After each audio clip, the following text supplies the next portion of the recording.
ಎಲ್ಲರಿಗೂ ನಮಸ್ಕಾರ ಸ್ನೇಹಿತರೆ, ನಮ್ಮ ಚಾನಲ್ಗೆ ಸ್ವಾಗತ. ಇವತ್ತಿನ ಈ ವಿಡಿಯೋದಲ್ಲಿ 2026ರ ಜುಲೈ ತಿಂಗಳಲ್ಲಿ ಬರುವಂತಹ ಸಂಕಷ್ಟಾರ ಚತುರ್ಥಿ ಯಾವಾಗ ಬಂದಿದೆ, ಯಾವ ದಿನ ಬಂದಿದೆ, ಸಂಕಷ್ಟಾರ ಚತುರ್ಥಿ ಯಾವಾಗ ಪ್ರಾರಂಭವಾಗುತ್ತದೆ, ಯಾವಾಗ ಅಂತ್ಯವಾಗುತ್ತದೆ, ಸಂಕಷ್ಟಾರ ಚತುರ್ಥಿಯ ಮಹತ್ವವೇನು, ಚಂದ್ರೋದಯ ಸಮಯವೇನು ಹಾಗೂ ಪೂಜಾ ವಿಧಾನವೇಗೆ ಪೂಜೆಯನ್ನು ಮಾಡಬೇಕು, ಈ ದಿನ ಯಾವ ನಿಯಮಗಳನ್ನು ಅನುಸರಿಸಲೇಬೇಕು, ಚಂದ್ರೋದಯ ಸಮಯವು ಯಾವಾಗ, ಚಂದ್ರ ಉದಯ ಸಮಯದಲ್ಲಿ ಅರ್ಘ್ಯವನ್ನು ಹೇಗೆ ನೀಡಬೇಕು, ಈ ಎಲ್ಲ ಮಾಹಿತಿಯನ್ನು ಇವತ್ತಿನ ಈ ವಿಡಿಯೋ ಮೂಲಕ ತಿಳಿದುಕೊಳ್ಳೋಣ ಸ್ನೇಹಿತರೆ. ಆಷಾಢ ಮಾಸದ ಸಂಕಷ್ಟಾರ ಚತುರ್ಥಿ ವ್ರತವು ಜುಲೈ 3ನೇ ತಾರೀಕು 2026ರಂದು ಶುಕ್ರವಾರದಂದು ಆಚರಣೆ ಮಾಡುತ್ತೇವೆ. ಈ ದಿನ ಶ್ರೀ ಗಣೇಶನ ಕೃಪೆಯನ್ನು ಪಡೆಯಲು ಮತ್ತು ಜೀವನದಲ್ಲಿನ ಸಂಕಷ್ಟಗಳನ್ನು ನಿವಾರಿಸಿಕೊಳ್ಳಲು ಈ ವ್ರತವನ್ನು ಅತ್ಯಂತ ಭಕ್ತಿಯಿಂದ ಆಚರಣೆ ಮಾಡುತ್ತೇವೆ. ಆಷಾಢ ಮಾಸದ ಸಂಕಷ್ಟಾರ ಚತುರ್ಥಿ ಶ್ರೀ ಗಣೇಶನ ಆರಾಧನೆಗೆ ಸಮರ್ಪಿತವಾದ ಅತ್ಯಂತ ಪವಿತ್ರವಾದ ವ್ರತವಾಗಿದೆ.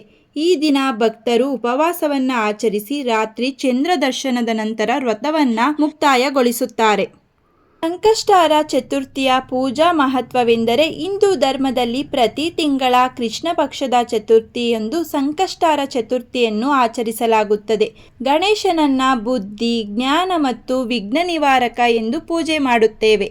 ಈ ದಿನ ವ್ರತ ಆಚರಿಸುವುದರಿಂದ ಜೀವನದಲ್ಲಿನ ಎಲ್ಲ ಅಡೆತಡೆಗಳು, ಕಷ್ಟಗಳು ಮತ್ತು ದೋಷಗಳು ನಿವಾರಣೆಯಾಗಿ ಸುಖ, ಶಾಂತಿ ಹಾಗೂ ಯಶಸ್ಸು ಲಭಿಸುತ್ತದೆ ಎಂಬುದು ಭಕ್ತರ ಗಾಢವಾದ ನಂಬಿಕೆ ಕೂಡ ಆಗಿದೆ. 2026ರ ಜುಲೈ ತಿಂಗಳ ಸಂಕಷ್ಟಾರ ಚತುರ್ಥಿ ವ್ರತವನ್ನು ಆಷಾಢ ಮಾಸದ ಕೃಷ್ಣ ಪಕ್ಷದಲ್ಲಿ ಬರುವ ಈ ಸಂಕಷ್ಟಿಗೆ ಕೃಷ್ಣ ಪಿಂಗಲ ಸಂಕಷ್ಟಾರ ಚತುರ್ಥಿ ಎಂದು ಕರೆಯಲಾಗುತ್ತದೆ. ಸಂಕಷ್ಟಾರ ಚತುರ್ಥಿ ಸಮಯ ಮತ್ತು ಮುಹೂರ್ತಗಳು. ಸಂಕಷ್ಟ ಚತುರ್ಥಿಯನ್ನ 3ನೇ ತಾರೀಕು 2026ರಂದು ಶುಕ್ರವಾರ ಆಚರಣೆ ಮಾಡುತ್ತೇವೆ. ಸಂಕಷ್ಟಾರ ಚತುರ್ಥಿ ಆರಂಭವಾಗುವಂಥದ್ದು ಜುಲೈ 3ನೇ ತಾರೀಕು 2026ರಂದು ಬೆಳಿಗ್ಗೆ 11:20 ಪ್ರಾರಂಭವಾಗುತ್ತದೆ. ಚತುರ್ಥಿ ತಿಥಿ ಮುಕ್ತಾಯಗೊಳ್ಳುವಂಥದ್ದು ಜುಲೈ 4ನೇ ತಾರೀಕು 2026ರಂದು ಮಧ್ಯಾಹ್ನ 12:39 ಮುಕ್ತಾಯಗೊಳ್ಳುತ್ತದೆ. ಚಂದ್ರೋದಯ ಸಮಯ ಜುಲೈ 3ನೇ ತಾರೀಕು 2026ರಂದು ರಾತ್ರಿ 9:54 ಚಂದ್ರೋದಯ ಪ್ರಾರಂಭವಾಗುತ್ತದೆ.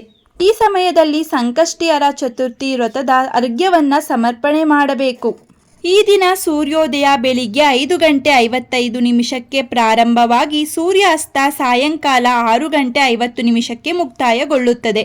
ಈ ದಿನ ಪರಭಾವನಾಮ ಸಂವತ್ಸರವಿದ್ದು ನಿಜ ಜ್ಯೇಷ್ಠ ಮಾಸ, ಕೃಷ್ಣ ಪಕ್ಷ, ತೃತೀಯ ತಿಥಿ ಶುಕ್ರವಾರ ದಿನ ಬಂದಿದ್ದು ಶ್ರವಣ ನಕ್ಷತ್ರ, ವಿಷಂಬ ಯೋಗ, ಭವಕರ್ಣ ಯೋಗ ಈ ದಿನ ಕೂಡಿ ಬಂದಿದೆ.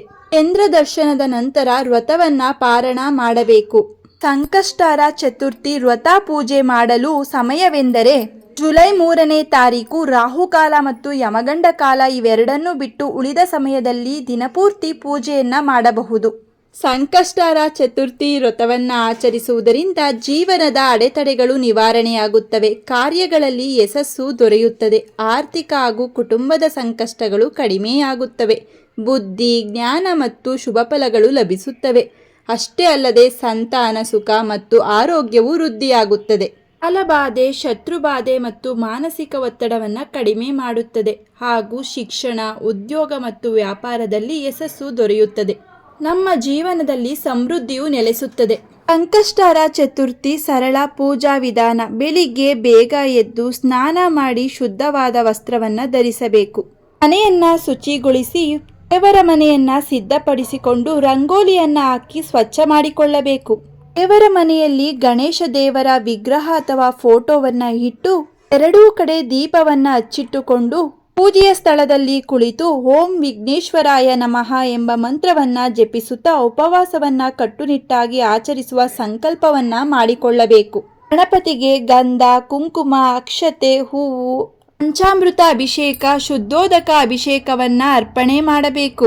ಹೂಗಳ ಜೊತೆಗೆ ಗಣೇಶನಿಗೆ ಇಷ್ಟವಾದ ದೂರ್ವ, ಗರಿಕೆ ಹುಲ್ಲು, ಕೆಂಪು ದಾಸವಾಳದ ಹೂಗಳು, ಮೋದಕ, ಲಡ್ಡು, ತೆಂಗಿನಕಾಯಿ, ಬಾಳೆಹಣ್ಣು ಗಣೇಶನಿಗೆ ಪ್ರಿಯವಾದ ವಸ್ತುಗಳು. ಇವುಗಳನ್ನು ಗಣಪತಿಗೆ ಅರ್ಪಣೆ ಮಾಡಬೇಕು.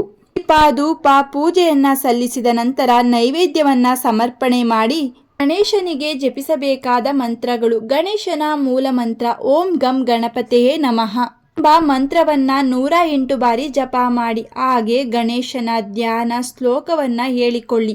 ವಕ್ರತುಂಡ ಮಹಾಕಾಯ ಸೂರ್ಯಕೋಟಿ ಸಮಪ್ರಭಾ ನಿರ್ವಿಘ್ನಂ ಕುರು ಮೇ ದೇವ ಸರ್ವಕಾರ್ಯೇಷು ಸರ್ವದಾ ಎಂಬ ಶ್ಲೋಕವನ್ನ ಹೇಳಿ. ಜೊತೆಗೆ ಗಣೇಶನ ಗಾಯತ್ರಿ ಮಂತ್ರವನ್ನು ಕೂಡ ಪಠನೆ ಮಾಡಿ. ಓಂ ಏಕದಂತಾಯ ವಿದ್ಮಹೇ ವಕ್ರತುಂಡಾಯ ಧೀಮಹಿ ತನೋದತ್ತಿ ಪ್ರಚೋದಯತ್ ಆ ಶ್ಲೋಕವನ್ನ ಹೇಳಿಕೊಂಡು ಗಣಪತಿಗೆ ನಮಸ್ಕಾರವನ್ನ ಸಲ್ಲಿಸಬೇಕು. ಗಣಪತಿಗೆ ಪೂಜೆ ಮಾಡಿದ ನಂತರ ಚಂದ್ರನಿಗೆ ಪೂಜೆಯನ್ನ ಮಾಡಿ ಚಂದ್ರ ದರ್ಶನವನ್ನ ಮಾಡಿ ಹಾಗೂ ಅರ್ಘ್ಯವನ್ನ ಸಮರ್ಪಣೆ ಮಾಡಿ. ರಾತ್ರಿ 9:54 ಚಂದ್ರೋದಯದ ಸಮಯ. ಈ ಸಮಯದಲ್ಲಿ ಚಂದ್ರನ ದರ್ಶನವನ್ನ ಮಾಡಬೇಕು. ಚಂದ್ರನಿಗೆ ನೀರು ಅರ್ಘ್ಯವನ್ನ ಅರ್ಪಿಸಬೇಕು. ಹೂವು ಮತ್ತೆ ಅಕ್ಷತೆಯನ್ನ ಸಮರ್ಪಿಸಬೇಕು. ಚಂದ್ರನಿಗೆ ನಮಸ್ಕಾರ ಮಾಡಬೇಕು. ನಂತರ ಗಣೇಶನ ಪ್ರಸಾದವನ್ನ ಸೇವಿಸಿ ಉಪವಾಸವನ್ನ ಮುಗಿಸಬೇಕು. ಈ ದಿನ ದಾನವನ್ನು ಮಾಡಬೇಕು. ಈ ದಿನ ದಾನ ಮಾಡಿದರೆ ವಿಶೇಷ ಫಲ ಪ್ರಾಪ್ತಿಯಾಗುತ್ತದೆ. ಯಾವ ದಾನಗಳನ್ನು ಮಾಡಬೇಕು ಎಂದರೆ ಹಣ್ಣುಗಳ ದಾನ, ಬಟ್ಟೆಗಳ ದಾನ, ಬೆಲ್ಲ ಮತ್ತು ಧಾನ್ಯಗಳ ದಾನ, ವಿದ್ಯಾರ್ಥಿಗಳಿಗೆ ಪುಸ್ತಕಗಳ ದಾನವನ್ನು ಮಾಡಬೇಕು. ಗಣೇಶನ ಚತುರ್ಥಿ ದಿನ ಇವುಗಳನ್ನು ದಾನ ಮಾಡಿದರೆ ಗಣೇಶನ ವಿಶೇಷ ಅನುಗ್ರಹ ದೊರೆಯುತ್ತದೆ. ಗಣೇಶ ಚತುರ್ಥಿಯಂದು ಗಣೇಶನ ವ್ರತವನ್ನು ಮಾಡುವುದರಿಂದ ದೊರೆಯುವ ಫಲಗಳು ಯಾವುವು ಎಂದರೆ ಸಕಲ ವಿಘ್ನಗಳ ನಿವಾರಣೆಯಾಗುತ್ತದೆ, ಕುಟುಂಬದಲ್ಲಿ ಸುಖ ಶಾಂತಿ ದೊರೆಯುತ್ತದೆ, ಆರ್ಥಿಕ ಪ್ರಗತಿಯಾಗುತ್ತದೆ, ವಿದ್ಯಾರ್ಥಿಗಳಲ್ಲಿ ವಿದ್ಯೆ ಮತ್ತು ಬುದ್ಧಿವರ್ಧನೆಯಾಗುತ್ತದೆ, ಆರೋಗ್ಯ ಮತ್ತು ಆಯುಷ್ಯ ವೃದ್ಧಿಯಾಗುತ್ತದೆ ಮತ್ತು ನಮ್ಮ ಮನೋಕಾಮನೆಗಳು ಪೂರ್ಣವಾಗುತ್ತವೆ. ಆದ್ದರಿಂದ ಪ್ರತಿಯೊಬ್ಬರೂ ಸಂಕಷ್ಟಹರ ಚತುರ್ಥಿ ವ್ರತವನ್ನು ಶ್ರದ್ಧಾ ಭಕ್ತಿಯಿಂದ ಆಚರಣೆ ಮಾಡಿ ತಪ್ಪದೆ ದಯವಿಟ್ಟು. ಸ್ನೇಹಿತರೆ, ಇವತ್ತಿನ ಈ ವಿಡಿಯೋದಲ್ಲಿ 2026 ಜುಲೈ ತಿಂಗಳಲ್ಲಿ ಬರುವಂತಹ ಸಂಕಷ್ಟಹರ ಚತುರ್ಥಿ ಯಾವಾಗ ಬಂದಿದೆ, ಯಾವ ದಿನ ಬಂದಿದೆ, ಸಂಕಷ್ಟಹರ ಚತುರ್ಥಿ ಯಾವಾಗ ಪ್ರಾರಂಭವಾಗುತ್ತದೆ, ತಿಥಿ ಯಾವಾಗ ಆರಂಭವಾಗುತ್ತದೆ, ಯಾವಾಗ ಅಂತ್ಯವಾಗುತ್ತದೆ, ಸಂಕಷ್ಟಹರ ಚತುರ್ಥಿಯ ಮಹತ್ವವೇನು, ಸಮಯ ಯಾವುವು ಹಾಗೂ ಪೂಜಾ ವಿಧಾನವೇನು, ಹೇಗೆ ಪೂಜೆಯನ್ನು ಮಾಡಬೇಕು, ಯಾವ ಸಮಯದಲ್ಲಿ ಪೂಜೆಯನ್ನು ಮಾಡಬೇಕು, ಯಾವ ನಿಯಮಗಳನ್ನು ಅನುಸರಿಸಲೇಬೇಕು, ಈ ಎಲ್ಲ ಮಾಹಿತಿಯನ್ನು ಇವತ್ತಿನ ಈ ವಿಡಿಯೋ ಮೂಲಕ ತಿಳಿಸಿದ್ದೇವೆ. ಇವತ್ತಿನ ಈ ಮಾಹಿತಿ ನಿಮಗೆ ಇಷ್ಟವಾಗಿದ್ದಲ್ಲಿ ಈ ವಿಡಿಯೋವನ್ನು ಲೈಕ್ ಮಾಡಿ, ಹಾಗೆ ನಿಮ್ಮ ಫ್ಯಾಮಿಲಿ ಮತ್ತು ಫ್ರೆಂಡ್ಗೆ ಶೇರ್ ಮಾಡಿ. ಇದೇ ರೀತಿಯ ಮತ್ತಷ್ಟು ಮಾಹಿತಿಗಾಗಿ ನಮ್ಮ ಚಾನಲನ್ನು ಸಬ್ಸ್ಕ್ರೈಬ್ ಮಾಡಿಕೊಳ್ಳಿ. ಮತ್ತೆ ಸಿಗೋಣ ಮತ್ತೊಂದು ಮಾಹಿತಿಯ ಮೂಲಕ. ಎಲ್ಲರಿಗೂ ಧನ್ಯವಾದಗಳು.